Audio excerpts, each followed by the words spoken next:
안녕하세요. 매버릭TV 구독자 여러분. 오늘 트럼프 대통령의 암살 미수 사건이 있었죠. 이게 자작극이다 아니다 이런 논란도 지금 불거지고 있는 걸로 알고 있는데, 총알 소리가 여러 발 나고, 이 사진 찍은 기자분도 되게 유명한 분이라 그래. 이분도 총알 소리를 들었고, 빗나간 총알에 의해서 불의의 사망자들도 발생을 했기 때문에 이것이 자작극이다라는 주장에는 좀 무게가 실리기 어려울 것 같습니다. 이러한 혼란 속으로 빠져들고 있는 미국 정치 상황 속에서 중국 시진핑 주석은 과연 바이든의 재선을 원할지, 트럼프 전 대통령의 복귀를 원할지, 그리고 관련된 미국 증권 여러 가지 상황에 대한 얘기를 좀 풀어드리려고 합니다. 시작하시죠. 이게 지금 보시면 오른쪽 귀 위에 총알이 스쳐 지나가서 피가 흘러가지고 지금 이게 코피인지 귀피인지 알 수 없는, 우리는 지금 역사적인 순간에 살고 있는 건지도 모르겠습니다. 비단 이번 사건뿐만이 아니라 그동안 우리가 살아가는 어떤 국제정세, 세계 질서를 규정해왔던 미중 관계가 본질적으로 이제 어그러지기 시작하고 새로운 신흥국들이 강자로 올라서는 그런 역사의 변곡점, 그 초입에 서 있다라는 생각이 좀 들고요. 어쨌든 트럼프 직접 관련주가 DJT, 트루소셜 하는 회사, 그리고 밑에 유튜브 대항마로 지금 보수 쪽에서 유튜브 잘린 분들이 많이 넘어가 있는 럼블, 그리고 여기에 이제 소프트웨어 기술을 대주고 있는 펀웨어, 이 세 가지가 좀 핫한 밈스탁으로 알려져 있다라고 저번 시간에 말씀드렸고, 이게 다음 주 월요일부터 수요일까지 공화당 공식 대선 후보가 결정되는 공화당 전국 전당대회 리퍼블리칸 내셔널 컨벤션이 벌어지게 됩니다. 여기서 이제 부통령 후보도 지명이 될 걸로 보이고요. 아마 수급이 이 세계 주식에 강하게 들어오지 않겠나, 이번 사건 때문에. 그런 생각이 좀 듭니다. 갖고 계신 분들은 좀 유의해서 보시고, 그 다음에 간접적으로 관련된 거는 다 아시지만 이제 금융, 방위산업, 부동산, 헬스케어, 전기차, 그리고 제조업, 석유화학 이쪽까지도 볼 수 있다. 제가 저번에 부동산 관련해서는 우리나라 직방 같은 진로우, 그 다음에 온라인 주택 서치 업체 3위 레드핀 말씀드렸죠. 제가 말씀드리고 나서 조금 올랐는데 한번 관심 있으신 분들은 지켜보시기 바라겠습니다. 인트로는 여기까지 하고, 중국 입장에서는 바이든이 좋냐 트럼프가 좋냐 이렇게 생각할 수 있죠. 이것도 의견이 되게 많이 갈리는데, 미국의 어떤 세계 경찰 국가, 어떤 민주주의의 수호자 이런 역할을 중시하시는 분들, 동맹과의 연계협력 중시하는 분들은 바이든이 상대하기가 더 까다롭다 이렇게 보실 거고, 아니다, 트럼프처럼 직접적으로 중국의 어떤 산업을 타격할 수 있는, 지금 빨리 좀 타격을 입혀야 된다 이렇게 보시는 분들 같은 경우에는 트럼프가 더 중국에 불리할 거다 이렇게 보시는데, 사실상 중국 견제라는 큰 틀에서 보면 지금 여야가, 공화 민주가 이제 합치되는 방향으로 가기 때문에 엄마가 좋아 아빠가 좋아 이런 질문이라고 생각할 수도 있는데, 제 생각에는 좀 그렇게 간단한 문제는 아닌 것 같아요. 이게 외교, 군사 안보, 그리고 경제 통상 측면에서 여러 가지가 결부된 문제이기 때문에, 저는 오늘 특히 이제 경제적인 측면에서 개인적인 의견을 말씀드려 보려고 해요. 또 너무 이렇게 왈가왈부 이렇게 논란이나 욕하지 마시고 개인적인 의견이다 이런 말씀 먼저 드립니다. 제 결론은 트럼프가 중국에 더 불리하다라는 입장이에요. 이게 왜 그런가를 설명을 드리겠습니다. 이게 중국 견제라는 큰 틀에서 민주공화, 바이든, 트럼프가 입장은 같지만 테크니컬 측면에서 차이가 있어요. 민주당은 디리스킹, 그 다음에 공화당은 전략적 디커플링이라는 입장인데, 먼저 디리스킹이라는 게 뭔지 많이들 들어보셨겠지만, 요게 이제 현재 국가안보보좌관 제이크 설리번이 이제 여기저기서 이제 떠들고 다녔던 내용인데, 요약하자면 중국 공산품 저가 대량 양산의 혜택은 누리자, 그러나 반도체 첨단 산업 기술 경쟁 우위만 지키면 된다, 요런 입장인데, 다시 말하면은 중국에서 싼 물건을 수입하는 거를 포기 못하겠다. 그냥 반도체 이런 알짜만 우리가 그냥 못하게 하고 우리가 하면 되지 않냐, 요런 입장인데, 전 개인적으로 요 생각이 좀 너무 안일하지 않나 이런 생각이 들어요. 왜냐면은 그럼 중국이 바본가요? 지금 한 해에 무역 흑자를 몇백조 이렇게 내고 있는데, 그 돈을 가지고 지금 군비 증강하고 반도체 팹 짓고 R&D 하고 이러고 있는데 돈을 벌게 그냥 냅두면은 고급 기술을 못 따라온다. 이거는 좀 문제가 있지 않나 생각이 들거든요. 이게 예를 들어서 반도체 산업에서 이제 이극강 리커창 총리가 얼마 전에 돌아가셨는데, 이것도 좀 말이 많았는데, 중국 내정 관련해서. 어쨌든 반도체에서 10년 마일검, 요게 뭐 당나라 시대에 무슨 시에서 나왔다 그러는데, 이게 10년 동안 하나의 검을 갈겠다. 갈 마자를 써서 돈을 막 천문학적으로 때려받고 있잖아요. 중국이 반도체가 아예 안 될 거다 이렇게 보는 것도 좀 아니란 생각인 것 같아요. 물론 아주 최첨단에서 장비들을 다 틀어 막아버리면 최첨단은 못하겠지만 어떻게든 반도체 산업에서 입지를 가지게 될 수밖에 없다, 이런 생각이 좀 들죠. 돈이 있는 한, 거기에 때려박을 돈이 있는 한. 그러니까 수출 제조업이 천문학적인 무역수지 흑자, 제가 이따가 보여드릴 거예요. 미국에서 번 돈만 해도 엄청납니다. 상상할 수 없는 규모예요. 그래서 수출로 돈을 벌어서 군비 증강하고 기술 개발에 투입을 하는데, 뭐 디리스킹 이런 걸로 그냥 뭐 중국이 돈 버는 건 냅두고 그냥 기술 개발하는 것만 조금 우리가 컨트롤하면 우리가 이긴다, 이런 생각이 너무 안일하다는 거죠. 여기에 대해서 생각해 볼 거는 또 우리나라의 경제 발전 경로에서도 좀 이거에 대한 반론을 펼칠 수 있는데, 정주영 회장님이죠. 이분이 자동차 조립하시다가 내연기관 엔진을 국산화해 버리잖아요. 그죠? 지금 현대차가 전 세계에서 지금 판매량으로 3위인가 4위까지 올라갔잖아요. 1년에 뭐 800만 대, 1000만 대 차를 팔아버리니까. 두 번째는 삼성전자죠. 가전제 뭐 전자레인지, 텔레비 뭐 이런 거나 하다가 반도체를 지금 1등 해버렸어. 물론 메모리에 한정된 얘기지만. 김우중 회장은 조금 결이 다른데, 자동차 조립으로 이제 뭐 시작해서 대우조선도 했지만, 신흥시장에서 GM이랑 뭐 미국 브랜드를 다 몰아내고 1등을 해버렸어. 지금도 중동 가면은 대우차 많이 굴러다녀요. 이래가지고 사실은 GM하고 미국 정부에서 압력을 넣어서 대우를 파산시켰다라는 음모론도 있죠. 그러니까 이제 수출 제조업으로 돈을 계속 벌게 놔두면 동아시아 사람들이 근면하고 성실하고 똑똑하기 때문에 기술 발전을 못할 거다라는 그런 생각은 좀 어떻게 보면 좀 모자란 생각이다. 제 생각에는 그렇게까지 생각이 되는데, 이런 분들을 갖다가 책상물림이라 그래요. 이분이 제이크 설리반 이분이 뭐 예일대 법대 나오고 뭐 변호사고 뭐 엄청나지만 뭐 기업체에서 일해보거나 군대의 경험이 별로 없어요. 그냥 간접적으로만. 그래서 현실 세계가 어떻게 돌아간다라는 거를 잘 모르는 것 같아요.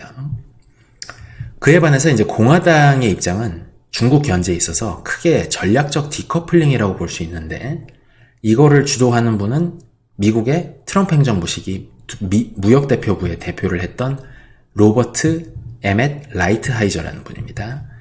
지금 76이시고 나이가. 이분의 입장을 요약하자면 중국의 수출 제조업, 그리고 여기서 벌어들이는 돈이 군비 증강과 기술 발전의 원동력이라는 거예요. 그러니까 수출 규모와 제조업 생산 캐파를, 이거 자체를 꺾어버려야 된다, 이런 입장이거든요. 제 생각에 이게 더 현실적으로 중국의 힘을 빼는데 더 직접적인 영향력을 발휘할 수 있지 않나, 이렇게 보고, 이분이 또 1980년대 미국 무역대표부에서 부대표를 하셨어요. 부대표가 2명인가 3명 있는데, 지리적으로 보시는 분도 있고 이제 섹터별로 보시는 분도 있는데, 이분은 주로 이제 일본 쪽을 보셨어요.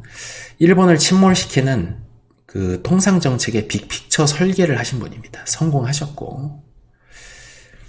그래서 이분이 미중 무역협상을 트럼프 행정부 당시에 총괄 지휘를 했어요. 그리고 윌버 로스라는 분은 이따가 말씀드리겠지만 중국이 반도체와 IT 수입 수출에 있어서 굉장한 약점을 가지고 있다는 것을 간파하시고, 화웨이의 융단 폭격, 그리고 EUV 수출 통제를 또 주도하신 걸로 알려져 있는 분입니다. 여기서 잠깐 미국한테 중국이 돈을 도대체 얼마나 벌길래 이렇게 중국을 못 죽여서 안달이냐, 요거를 US 센서스 뷰로 그 무역 통계 자료를 한번 볼게요. 작년에는 중국이 미국에 대해서 무역 수지 흑자를 2,790억 달러니까 380조 원 정도를 벌었습니다. 이거는 이제 아까 말씀드렸지만 미국 통계청에서 나오는 무역 통계 자료가 있어요. 여기 제가 그림을 그려왔는데 2023년도에 1위 수입이랑 적자가 중국으로부터 제일 많죠. 근데 한 가지 흥미로운 거는 2위의 멕시코를 보시면은 중국보다도 수입 규모가 높아요. 이게 지리적으로 인접도 했고 또 임금 수준이 지금 멕시코가 중국의 절반 3분의 1 수준이기 때문에 투자가 많이 들어가 있습니다. 자동차, 전자제품 이런 걸로. 중국의 우회 수출도 이쪽으로 많이 늘어나고 있고, 그 다음에 베트남 보시면은 이분들이 또 전체 GDP의 30%가 대미 수출이에요. 이건 수입, 그러니까 미국 입장에서는 수입인데 베트남 입장에서 대미 수출이 1140억 달러니까 130조, 140조를 했는데 베트남이 미국으로부터 수입하는 거는 100억 달러니까 엄청난 차이가 나죠. 베트남도 제가 볼 땐 트럼프한테 한 대 맞을 수 있습니다. 트럼프가 되면은. 그다음에 독일, 일본 규모 많고, 그다음에 캐나다도 보시면은 중국하고 대미 수출 규모가 비슷해요. 한국이 지금 8위. 돈을 많이 벌고 있죠. 미국에서. 자동차 수출이 많습니다, 요새는. 어쨌든 요런 걸 보면은 중국이 역시 압도적으로 미국에서 수입, 미국 입장에서 많고 적자, 그러니까 중국 입장에서는 흑자를 많이 보고 있는데, 어떻게 보면은 중국 말고 요 10개 국가, 인도까지, 멕시코에서부터 시작해가지고 이분들이 수출 규모를 5%에서 10%씩만 늘려준다면 중국에서 빼가지고 중국은 순식간에 5위, 10위권으로 밀려나겠죠. 그러니까 이게 중국을 대체한다라는 것이 이 수치를 보시면 그렇게 불가능한 이야기가 아니에요. 다른 분들이 상대적으로 금액을 좀만 올려주면 되는 거예요. 그죠? 의외로 비현실적인 목표가 아니다, 이렇게 볼 수 있고, 그 다음에 이제 2017년부터 2023년까지 미국이 중국으로부터 본 무역적자 규모가 보시면은 3,750억 달러 17년에 4,180억 달러 2018년에 이래가지고 보면은 매년 400조에서 500조 원 가까운 규모의 무역적자를 받고, 2006년부터 작년까지 누적 총액으로 하면은 무역적자가 미국이 중국에 대한 8,000조 원이에요. 이게 WTO 가입하고 2001년까지 하면 1경원에 가깝거든요. 여러분, 전략적 경쟁 상대에 대해서 이렇게 무역적자를 많이 보는, 물건을 그렇게 많이 사주는 국가가 어디 있습니까? 그죠? 사실은 미중 밀월 결정, 조지 부시와 클린턴이 했던 이것들이 미국, 일본, 독일, 그러니까 일본, 독일, 한국, 이렇게 전통적인 2차 대전 후에 동맹국들의 제조업을 또 할로우 아웃, 다 외부 중화권으로 빼버린 아주 결정적인 패착이라고 볼 수도 있어요. 미국 잘못 때문에 우리 동맹들도 지금 저성장이고 저출산이고 어려운 거다. 이분들이 전략적 판단을 잘 못해서. 저 개인적으로는 그런 생각을 좀 가지고 있는데, 어쨌든 중국에 대해서 손해를 엄청나게 많이 본 거죠.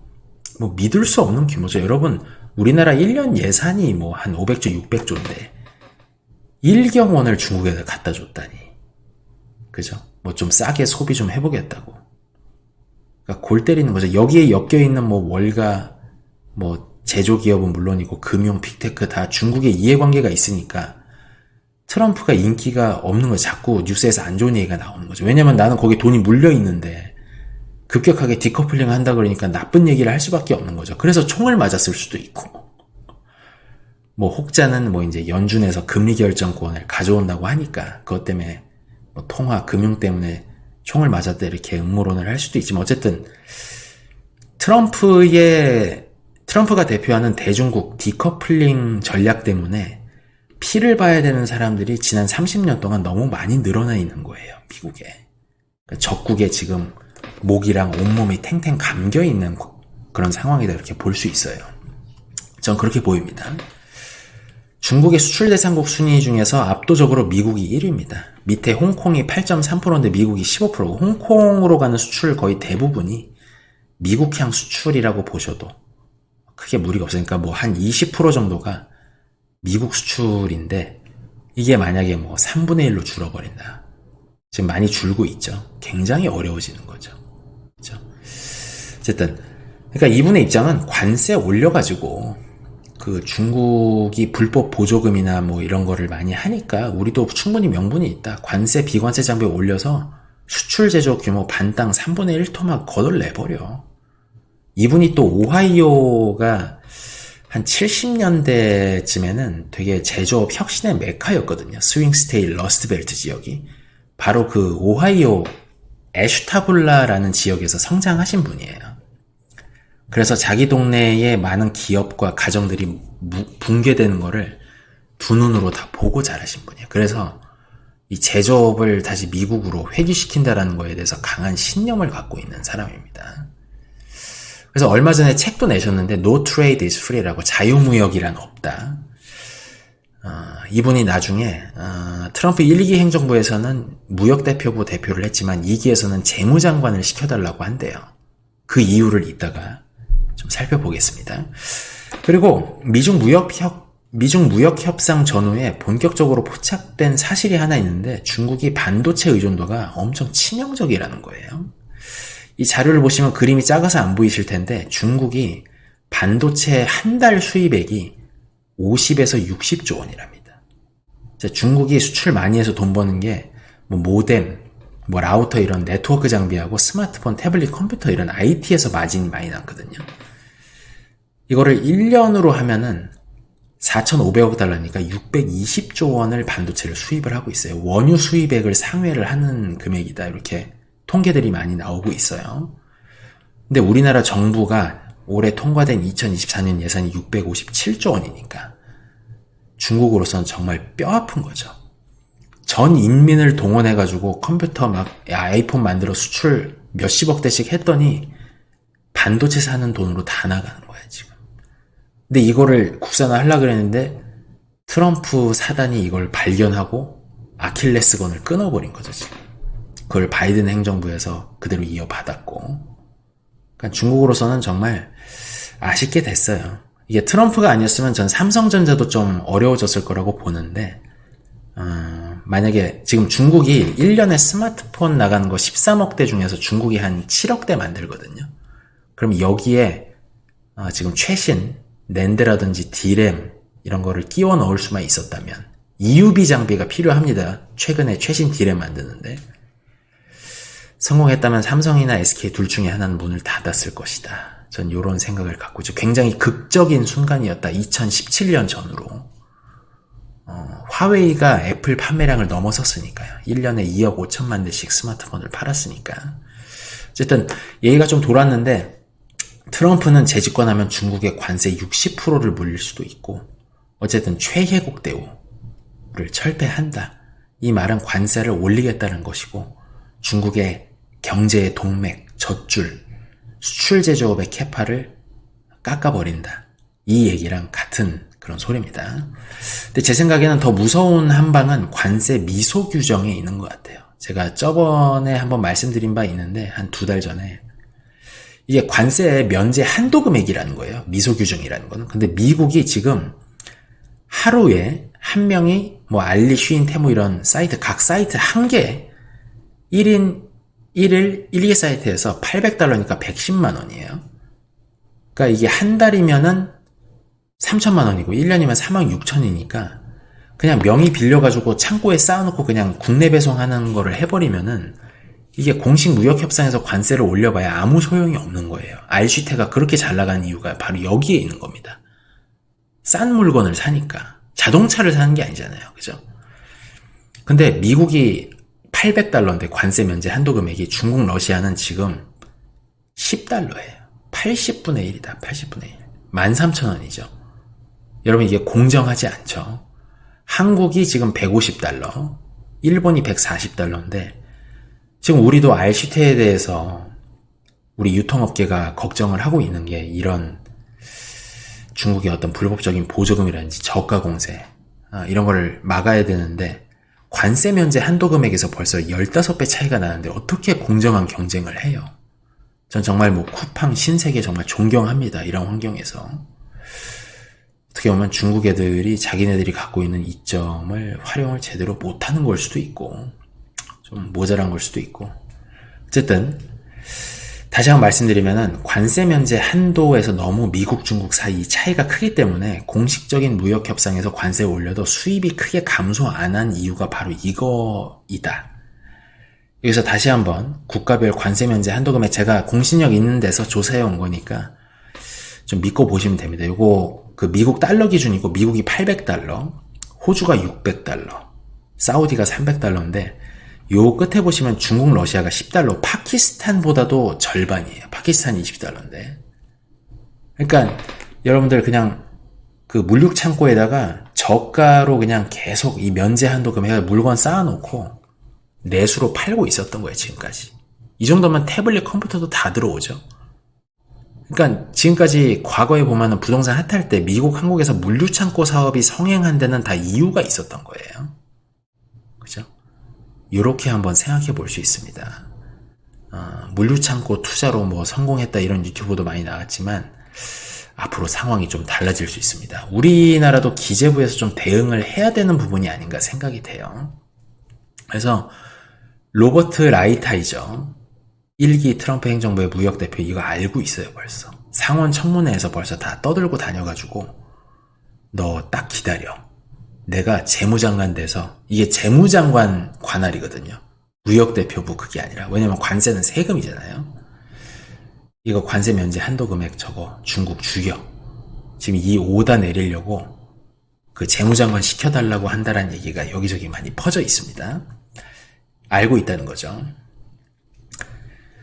이거를 확인해 볼 수 있는 게 저번 화요일에 코트라에서 워싱턴 무역관 경제통상 브리핑이라는 게 계속 나오는데 여기 보면은 지금 하원 의장, 공화당이죠. 마이크 존슨 의장이 트럼프 취임 직후에 바로 행동하실 수 있도록 중국 타격용 법안을 연내 입법하겠다.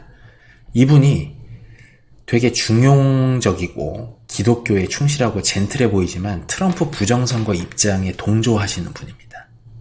의외죠. 두 개가 있는데 대중국 금융투자 제한한다.